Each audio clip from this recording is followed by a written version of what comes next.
마가복음 13장입니다. 1절, 2절 말씀을 우리 같이 봉독하겠습니다. 예수께서 성전에서 나가실 때에 제자 중 하나가 이르되 선생님이여 보소서 이 돌들이 어떠하며 이 건물들이 어떠하니까? 예수께서 이르시되 내가 이 큰 건물들을 보느냐? 돌 하나도 돌 위에 남지 않고 다 무너뜨러지리라 하시니라. 아멘. 2001년 9.11 테러 사건, 뉴욕의 세계 무역센터가 무너지는 그런 장면들을 여러분 목격하셨을 것입니다. 악몽 중에 악몽이었죠. 너무나 끔찍한 사건이어서 알카에다의 영향을 받은 무슬림 특공대원들이 저지른 테러로 말미암아 3천여 명의 무고한 사람들이 목숨을 잃었습니다. 테러리스트들은 미국 동부에서 서부로 향하는 4대의 비행기를 납치했는데 그 2대가 세계 무역센터를 충돌한 거죠. 완전히 그것을 향해서 들이받음으로 말미암아 3천여 명이 죽었던 것입니다. 빌딩 안에 있던 다수는 테러 공격과 함께 직사했고 또 그 건물이 붕괴되면서 많은 사람들이 목숨을 잃어갔습니다. 그것을 우리 TV 생중계로 보면서 정말 가슴이 아픈 그런 현장이었다고 생각합니다. 전 세계는 경악과 공포에 휩싸이고 말았습니다. 세계 무역센터는 미국이 그렇게 성장했던 경제 성장의 트레이드 마크지요. 큰 자랑입니다. 그런데 그것이 무너졌습니다. 110층 건물에 407m를 자랑하는 아름다운 건물, 웅장한 건물이 화염에 휩싸여서 순식간에 무너져 내렸던 것입니다. 세계 무역센터가 미국의 자랑이었던 것처럼 이 예루살렘 성전은 이스라엘 백성들의 이스라엘의 자랑입니다. 이스라엘의 가장 자랑할 만하다면 예루살렘 성전입니다. 예수님은 이스라엘이 그토록 자랑하던 성전이 돌 위에 돌 하나도 남지 않도록 다 무너져 넘어떨어지리라 이렇게 말씀을 하셨습니다. 성전이 무너진다는 것은 유대인들이 상상할 수 없는 일이죠. 어떻게 이 성전이, 이 거대한 돌들로 지어진 성전이 무너진단 말인가? 상상할 수도 없는 그런 일이었지만 예수님의 예언대로 이 말씀은 사실화되었습니다. 왜 예수님께서 그런 끔찍한 말씀을 예언하셨을까요?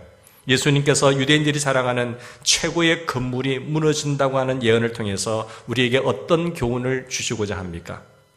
오늘 본문 말씀 1절 보시겠습니다. 1절 보시면 예수님께서 성전에서 나가실 때라고 했죠.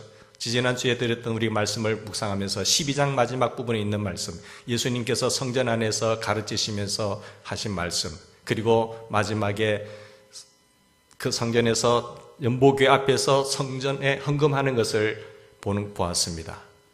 그리고 한 과부의 그 정성 어린 두 렙돈이 하나님 보시기에 주님 보실 때 가장 귀한 헌금을 한 사람이다라고 칭찬하셨던 모습을 보았습니다. 가진 바에, 자기 받은 은혜에, 가진 것에 많이 대비해서 드린 여인이라고 칭찬했던 것이죠. 그러면서 성전 안에서 이제 나오실 때에 제자 중 하나가, 많은 사람들이 성전을 보고 자랑하면서 또 제자 중 하나가 그 소리를 듣고 예수님 참이 돌돌 웅장하지요, 성전 잘 지었죠 라고 말씀하실 때에 그때 예수님께서는 뭐라고 답변하시는지 2절 말씀이 하고 있는 거지요.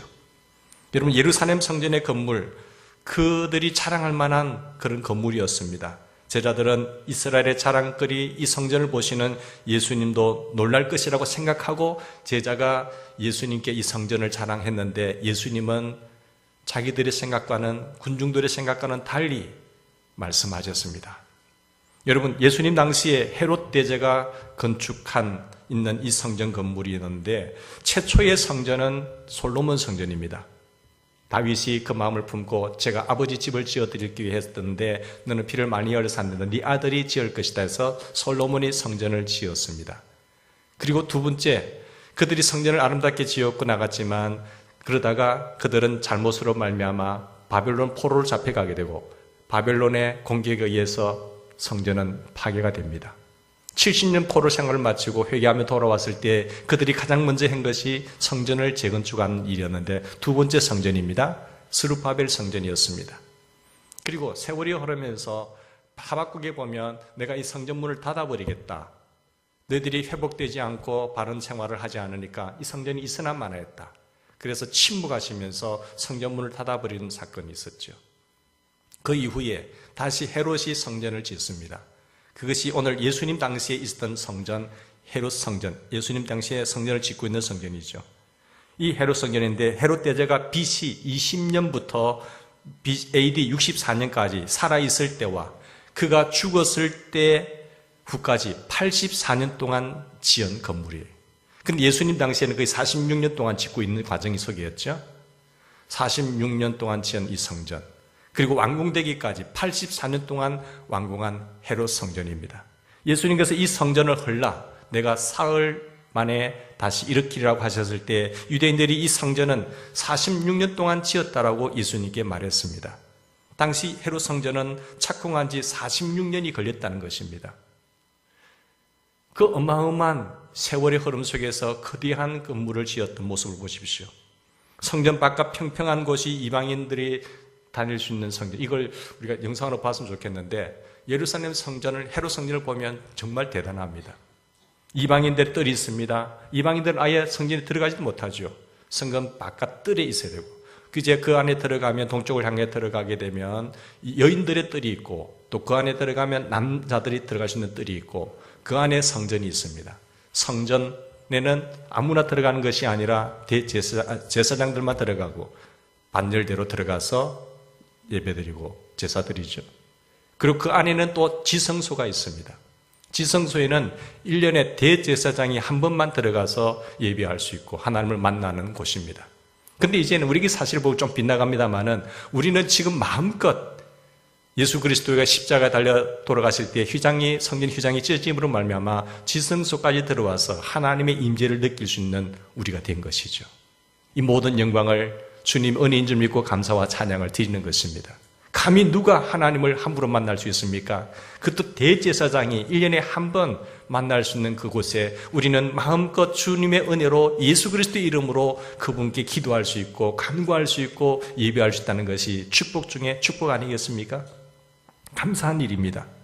성전에는 성소와 지성소가 있다고 하는 사실을 기억하십시다. 하나님 우리를 막내내 제사장으로 삼으셔서 하나님 앞에 담대히 나가고 예배할 수 있는 은혜를 간직하며 살아가는 우리가 되기를 바랍니다. 사랑하는 여러분, 성전 건물 단지로 보면 그가 이 어마어마한 건물인데 그 16층, 최고의 높이는 16층까지 높이가 있다고 합니다. 뜰이 있고 성전이 있고 최고의 높이가 16층까지 건물이죠. 성전은 다 돌들로 지어졌습니다. 근데 그 돌 하나가 2톤, 3톤의 돌이에요. 캄보디아에 가니까 앙코르와트의 그 신전들이 보니까 어마어마하더라고요. 야, 이걸 어떻게 옮겨서 이렇게 신전을 지었을까? 코끼리들이 옮겼다고 하지만은 정말 불가사의 하나 중에 하나잖아요. 세계 불가사의 중에서 하나. 근데 그런 신전들이 예루살렘 성전도 만만치 않거든요. 한 돌 하나에 2톤, 3톤, 2,000kg, 3,000kg니까 소가 옮겼다고 하더라도 대단하지 않습니까? 그러니까 사람들은 자랑할 만하지 않습니까? 이 성전 얼마나 멋있습니까? 대단하지 않습니까? 우리는 지금 이 벽돌로 쌓아 올렸지만은 돌 하나의 크기가 얼마나인지 보십시오. 너무너무 대단하죠. 그러니까 이런 건물로 지어진 것들로 됐기 때문에 그 스케석이기 때문에 반짝반짝한다는 거예요.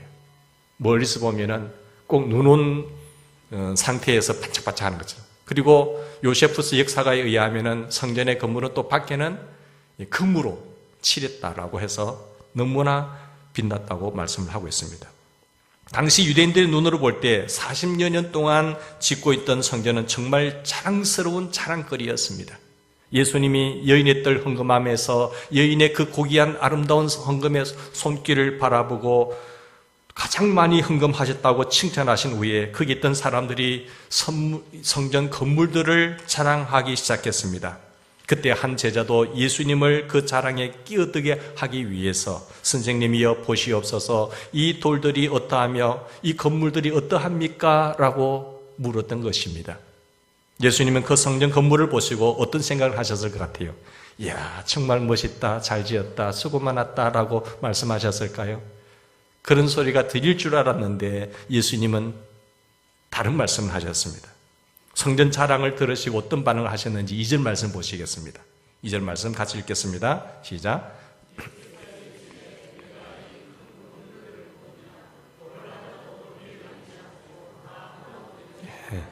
네가 이 큰 건물들을 보느냐? 돌 하나도 돌 위에 남지 않고 다 무너지리라. 예수님은 그 당시 사람들이나 제자들이 보았던 그런 시각과는 전혀 다른 시각으로 건물을 보았습니다. 그리고 돌들을 보았습니다. 당시 사람들 그리고 제자들은 성전 건물들과 돌들을 바라보면서 이런 생각을 했을 것입니다. 이야, 대단하다, 정말 대단하다. 세상에 어떻게 이렇게 건물을 지을 수가 있었을까? 이것을 어떻게 옮겼을까?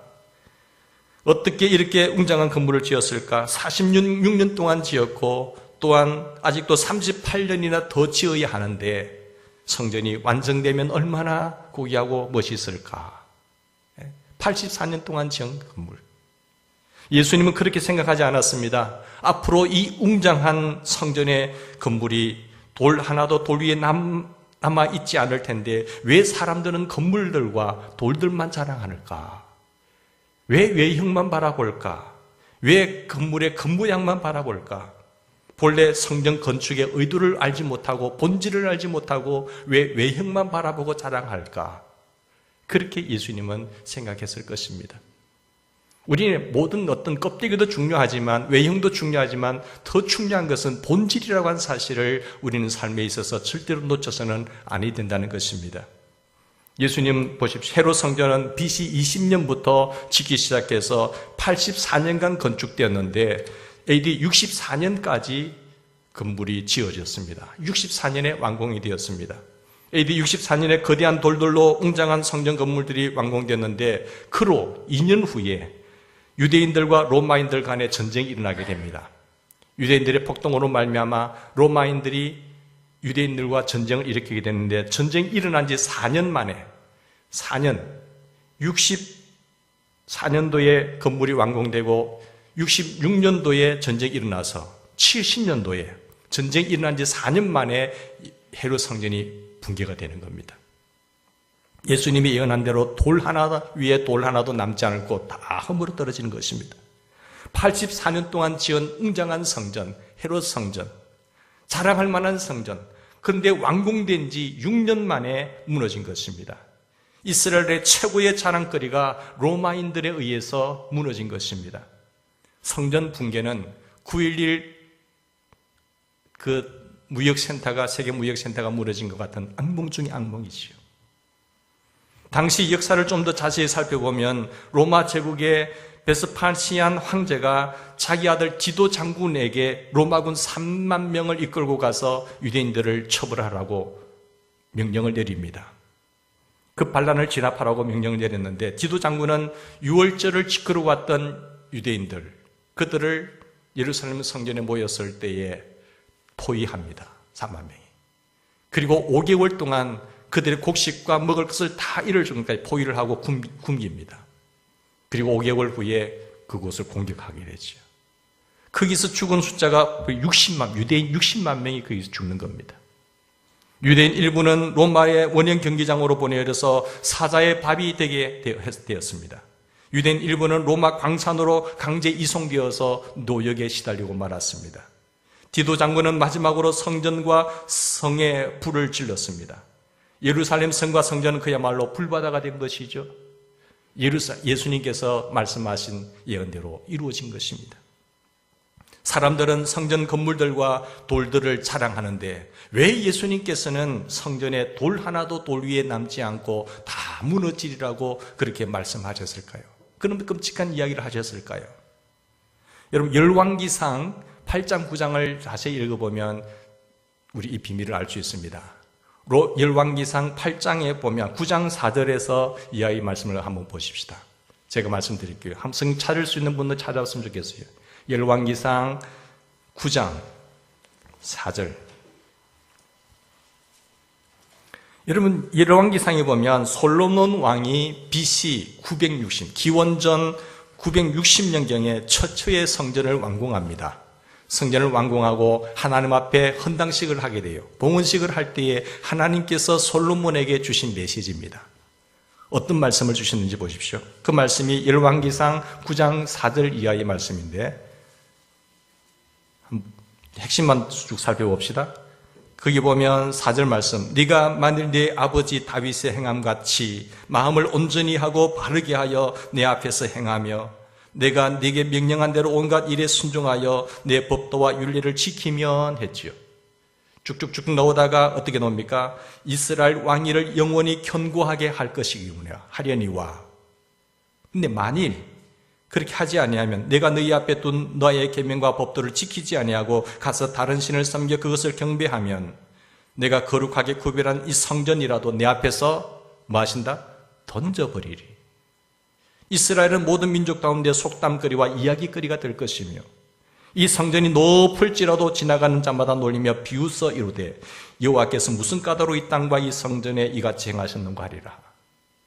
이 말씀은 무엇입니까? 성전 건물이 아무리 웅장하고 거대하고 자랑할 만하다 한다 할지라도 화려해도 사람들이 자기 백성들이 하나님을 버리고 하나님의 말씀에 불순종하고 살아간다고 한다면 내가 이 거대한 성전도 던져버리겠다.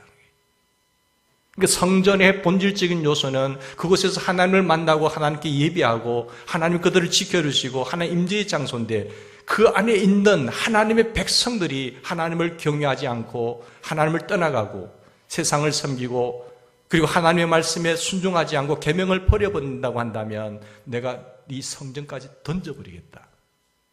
그 말씀을 최초의 성전인 솔로몬 성전을 지었을 때 봉헌식 때 주신 하나님의 메시지입니다.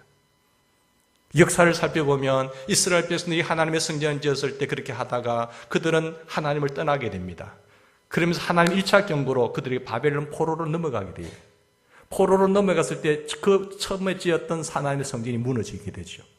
70년 포로 생활 속에서 바벨론 포로를 잡혀있다가 회개하고 돌아와서 제일 먼저 회복한 것이 뭡니까? 성전 회복입니다. 두 번째 성전이 스룹바벨에 지어진 스룹바벨 성전이에요. 그리고 그들이 다시 짓다가 나중에 보면은 하박국에서 보면 예배까지 무너집니다. 예배까지 무너졌을 때에 하나님께서는 이 성전을 내가 문 닫아버리라 했어요. 너희들이 이방인들의 조롱거리가 될 것이고 불순종하면 너희들의 웃음거리가 될 것이다 라고 말하면서 하나님 그때부터 말씀하지 않으세요. 그러면서 400년 침묵시대가 들어갑니다. 그리고 예수님께서 오셨죠. 말씀이 육신이 되어 하나님이 우리 가운데 거하셨는데 그 예수님께서 오셨을 때의 사건이 그때 헤롯 성전이에요. 헤롯 성전을 짓고 있는 그 46년 동안 지은 아름다운 웅장한 성물을 바라보면서 사람들은 그것이 우리 자랑거리고 이것이 완공되면 너무 멋있을 것이다라고 들떠 있었을 때에 예수님께서 하신 메시지입니다. 이 성전을 헐라 돌 하나의 돌 위에 남지 않을 것이더라. 내가 사흘 만에 다시 일으키리라고 하신 말씀이죠. 사랑하는 여러분, 성전 건물이 웅장하더라도 사람들이 하나님을 떠나고 타락하게 되면은 하나님에게는 그 성전이 아무런 의미가 없어요. 성전 건물은 하나님께서 거주하시면서 하나님의 백성들을 만나주시고 그 그들의 기도를 듣고 내 눈과 마음이 있는 곳이고 너희들이 고통과 아픔이 있어 이곳에 와서 기도하면 내가 들을 것이고 너희들을 지켜줄 것이고 나를 예배하면 내가 받으리라고 하셨습니다. 그런데 이런 하나님의 백성에 필요한 것을 공급하시는 상징적인 건물이 하나님의 성전이었습니다. 구약시대에는. 하나님의 백성이 하나님과 하나님의 말씀을 버린다고 한다면 성전은 많은 불신자들에게 조롱거리가 된다는 것이 성경의 교훈이었어요. 성전 건물보다 중요한 것이 무엇일까요? 사람입니다. 하드웨어도 중요하지만 더 중요한 것은 소프트웨어입니다. 건물은 허물고 또 새로 지으면 돼요. 그러나 거기에 소속하고 예배하고 하나님을 예배하는 하나님의 소중히 여기는 사람들은 사람이라는 거예요. 마이크도 있으다가 고장나면 던져버리고 새 거 사면 됩니다. 건물도 오래되고 시대적으로 상황이 맞지 않으면 새로 지으면 돼요. 지은 사람들은 아깝겠지만 필요성에 의해서 지을 수 있지만 변질되지 말고 변하지 말아야 될 것은 하나님의 사람들의 믿음이라는 사실이에요. 이것을 잃어버리게 되면 이 모든 것들 다 의미가 없는 것입니다. 구약의 성전은 왕 중의 왕 예수 그리스도라고 하는 실체, 그분이 나타나기까지 그 실체를 보여주는 그림자입니다. 상징이에요. 실체이신 예수 그리스도께서 신약시대에 이 세상에 오신 후에는 예수님 자신이 뭡니까? 성전입니다. 예수님 자신이 성전이에요. 그래서 내가 다시 사흘 만에 짓겠다고 하는 것은 예수님 자신을 이야기하는 겁니다. 그 이야기는 건물이었다고 한다면 신약시대에 오면은 예수님 자신이 성전이 되셨죠. 요한이 말씀하신 대로 예수님 오셔서 인간들과 함께 거주하시는 것을 이렇게 묘사하셨습니다. 말씀이 육신이 되어 우리 가운데 거하심에 우리가 독생자의 영광을 보니 은혜와 진리가 충만하더라. 여러분, 예수님은 구약의 성전보다도 더 영광스러운 하나님의 임재를 보여주었어요. 구약에서는 성전에 들어가서 하나님의 임재를 느꼈습니다. 그러나 그 하나님이 자신이 인간의 몸을 입고 오셔서 우리에게 만나 주실 때 하나님의 임재는 더 강렬하게 나타났던 것입니다. 예수님께서 표적을 요구하는 유대인들에게 너희가 이 성전을 헐라 내가 사흘 만에 다시 일으키리라고 말씀하신 말씀이 이것과 똑같은 말씀이죠. 유대인들은 6년 동안 지은 성전을 허물면 내가 3일 동안에 재건한다는 말이 무슨 말이냐고 되들었지만 예수님은 자신이 성전이라고 하는 것을 말씀하시기 위해서 그렇게 말씀하신 것입니다. 예수님께서 죽으신 후에 3일 만에 부활하셔서 하나님께서 하나님의 백성 가운데 사시면서 하나님 백성들과 함께 하시면서 하나님의 백성들을 은혜와 진리로 다스릴 것이라고 하는 메시지죠. 예수님의 당시 사람들은 성전보다도 더 위대하신 하나님의 아들 왕 중의 왕 예수 그리스도를 알아봐야 되는데 알아보지 못했어요. 건물에 집착한 나머지 그분이 성전임에도 불구하고 하나님이 인간의 몸을 입고 오셨다는 이유 때문에 알아보질 못했습니다. 그 메시아가 예수 그리스도라는 사실을 받아들이지 않았습니다. 그래서 예수님을 어떻게 합니까? 십자가에 못 박혀 죽여버립니다. 누가 죽였습니까? 불신자들이 죽였습니까? 교회 안에서 종교인들이 잘 섬긴다고 하는 사람들이 예수님을 처형시킨 겁니다. 예수 그리스도 호산나 다윗의 자손 하면서 그렇게 웅장하게 소리치던 그들이 자기들의 입맛에 맞지 않는다고 해서 십자가에 못 박으라고 소리친 그들이 누굽니까? 바로 우리들 아니겠습니까? 예수님이 십자가에 못 박혀 죽으실 때에 지진이 일어났습니다. 지진이 일어날 때의 상황을 보면 우리가 몰랐구나. 지진이 일어나서 그래서 그들이 회의하는 모이는 곳이 사내들인 회의인데 그 회의 장소가 흔들려서 회의 장소를 옮길 정도로 옮겨서 회의를 했다고요. 그렇다고 한다면 우리가 메시아를 죽였구나. 저분이 정말 메시아구나. 우리가 회개하고 그분을 믿지 바로 받아들이지 못한 걸 회개하면 되는데 회개하지 않아요. 예수님이 십자가에 못 박혀 돌아가실 때에 성전의 휘장이 찢어졌어요. 놀라고 저분이 정말 메시아였구나. 하나님이셨구나 라고 받아들이면서 회개해야 되지 않습니까? 회개하지 않아요. 그러다가 예수님은 무덤에 갇혔습니다. 그러다가 3일 만에 부활하셨어요. 무덤 문이 열렸어요. 사람들이 예수가 살아나셨다고 이야기했습니다. 예수님은 다양한 사람들에게 다양한 장소에 500여 형제에게 보이셨습니다. 사도 바울이 고린도서를 기록할 당시에 절반이 살아나 있었다고 했는데 250명이 벽정에 나서서 증언한다고 하면 엄청난 숫자가 아닙니까? 예수가 살아나셨다고 부활하셨다고 하셨음에도 불구하고 부활을 믿지 않던 사두개파들, 사두개인들, 서기관들, 바리새인들 받아들이질 않았어요. 예수님이 다시 성전을 일으켰음에도 불구하고 그들은 돌아오지 않았습니다. 이 정도 되면은 유대인 종교 지도자들과 유대인들과 로마 당국과 군인들 다 로마 군의 백부장처럼 백부장은 뭐라고 했는가 하면 이 사람은 진실로 하나님의 아들이 소도이다 라고 믿었습니다. 그런데 이들은 예수님께 회개하지도 않고 구원자로 믿지도 않았습니다. 그럼에도 불구하고 그들은 예수님을 거절하는 완악한 죄를 계속해서 고집했습니다. 예수님은 부활하신 후에 다양한 사람들에게 다양한 장소에 나타나셨어요. 예수님의 그리스도의 부활은 그만큼 확실함에도 불구하고 이들은 믿지를 않았습니다. 그렇다고 한다면 당시의 유대인 종교 지도자들과 유대인들이 다 회개하고 예수님을 그들이 고대하던 하나님 나라의 왕으로 영접해야 됨에도 불구하고 예수님을 영접하지도 않았습니다. 그러나 예수님이 죽으시고 부활하신 후에 40년이 지날 때까지, 그때까지도 그들은 회개하지 않았어요. 예수님께서 40년까지, 하나님께서 40년이라고 하는 집행유예 기간을 주셨음에도 불구하고 이 40년 동안에도 회개를 하지 않습니다. 집행유예 기간이 다 끝났습니다. 성전을 로마군의 공격에 의해서 다 허물어 떨어버린 거예요. 그들은 회개하지 않았기 때문에 AD 70년에 성전 멸망과 함께 대다수는 죽습니다. 남은 사람들은 산지 사방으로 다 흩어지고 파멸당했어요. 그들은 나라를 잃어버리고 다 흩어졌습니다. 1948년도까지 다 흩어버렸어요. 이 엄청난 죄를 짓고 그들은 살아가고 있는 거예요.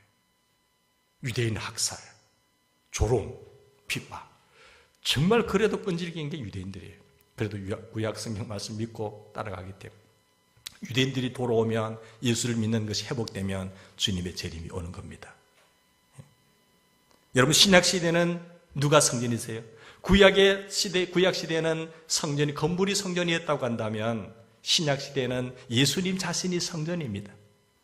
그리고 바울 시대에 넘어오면은 예수님 자신이 성전이기 때문에 그 예수 그리스도를 나의 구주로 영접한 사람들은 우리가 하나님의 성전인 것을 여러분 믿으시기 바랍니다.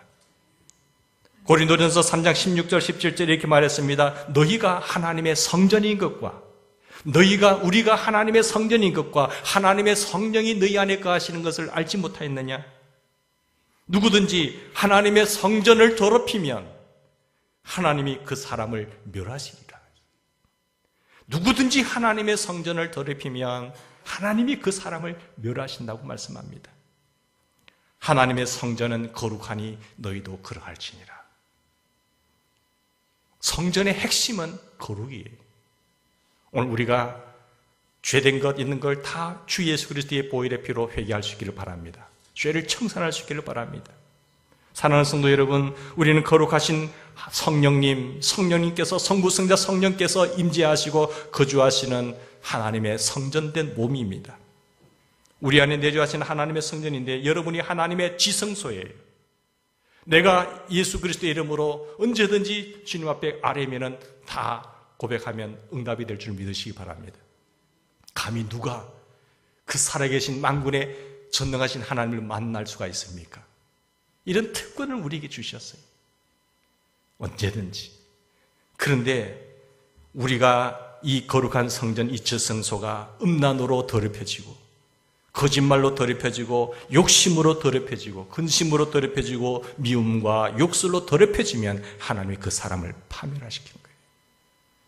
중요한 것은 성전의 핵심은 거룩이고 건물의 중요성은 소프트웨어라는 사람이라는 사실이에요. 여러분, 한 사람 한 사람이 얼마나 고귀하고 귀하신 분인지 모릅니다. 우리가 어떤 사람인가 하면 예수님께서 피를 값주고 산 사람이에요. 내가 너를 피로 값주고 사셨으니 이제는 너희 몸이 너희 것이 아니요 내 것이라. 너희 몸으로 하나님께 영광을 돌리라고 말씀하고 있습니다. 주님 오실 때까지 이 은혜를 기억하면서 나는 보잘것없는 존재였고 나는 가치없는 존재였지만 예수님께서 나를 위하여 피를 값주고 사셨기 때문에 나는 예수님 자리가 되신 것에 대해서 여러분 감사 찬송할 수 있기를 바랍니다. 이 마이크가 100만 원짜리면 100만 원짜리 가치가 있는 것처럼 나는 내 가치는 얼마나 있느냐? 처음에는 별 볼 일 없는 존재였지만 예수님께서 나를 그 피를 흘리고 사셨으므로 나는 예수님 자리가 된 가치 있는 존재라고 하는 사실에 대해서 감격하시기 바랍니다. 이런 가치 있는 존재를 더럽힌다고요? 보석과 같은 존재를 돼지에게 던진다고요? 이 고귀한 진주를 죄의 구렁텅이에 빠뜨린다고요? 있을 수 없는 일이에요. 여러분, 너무너무 소중하신 분들이에요. 너무너무 소중하고 가치 있고 귀한 존재라고 하는 사실을 기억하면서 세속의 흐름 속에 어둠의 죄악에 나올 수 있기를 바랍니다. 거기서 흘러가면 안 돼요. 거룩하게 살아야 되는 것을 목숨 걸고 지킬 수 있기를 바랍니다. 우리는 거룩하게 사는 그리스도의 사람입니다. 하나님께서는 화려한 건물보다 이런 사람을 더 중요시 여깁니다. 이런 사람들이 극제단에 몇 명이 있느냐 하는 거예요. 소돔과 고모라 성이 무너질 때에 하나님 그 성을 건지기 위해서 그 성에 내 하나님의 사람이 몇 명이 있느냐는 거예요. 건물은 사람이 활용하기에 적절하도록 마련하기만 하면 됩니다. 그건 자랑할 게 하나도 못 돼요. 우리 3천억짜리 건물을 지었습니다. 6천석, 1만석 되는 교회를 지었습니다. 2만석 되는 교회를 지어 경쟁시대하고 건물 경쟁하고 교세 경쟁하는 것은 회개해야 될 일이에요. 그 별 중요한 일이 아닙니다.